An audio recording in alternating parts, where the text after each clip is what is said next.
তুই আজকে উদাস উদাস মনে এরকম হয়ে আছিস কেন? কি আর বলবো তোকে, আমার গার্লফ্রেন্ড আমার হাত চাইছিল, আমি হাগের বদলে ক্যারি ব্যাগ নিয়ে হাগে পার্সেল করে পাঠিয়ে দিচ্ছি। এখনকার লোকের কথা আমি গায়ে মাখি না, একটা সুগন্ধি সেন্ট কিনেছি, সেটাই বারে বারে মাখি। এই তো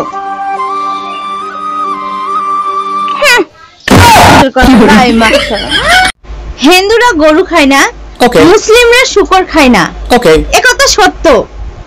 কিন্তু একলা কোনো জায়গাতে একটা অবলা নারীকে পেলে কোনো পুরুষই ছাড়ে না। বন্ধুরা, আপনাদের মনের মধ্যে কোনো আমার দুঃখ দেওয়ার উদ্দেশ্য নেই, কিন্তু বাস্তবে যেটা হচ্ছে সেটাই আমি আপনাদের কাছে তুলে ধরলাম। যদি আমার কথাটা ভালো লাগে লাইক করবেন, কমেন্ট করবেন, শেয়ার করবেন এবং সাবস্ক্রাইব করবেন। বন্ধুরা, আপনাদের সাপোর্টে আমরা কিন্তু চলবো। বন্ধুরা, টাটা।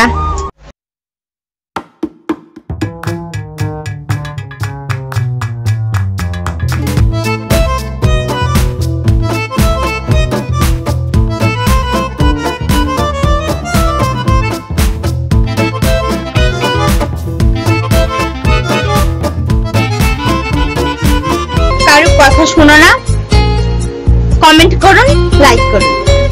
আমি তোমার বাবু, তুমি আমার সোনা, কিসি সে কবি।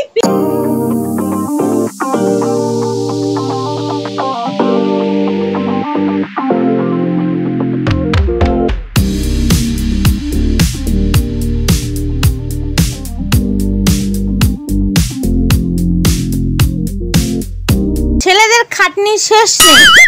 জমি চাষ না করলে ফসল ওঠে না, খাটে চাষ না করলে বউ টিকে না।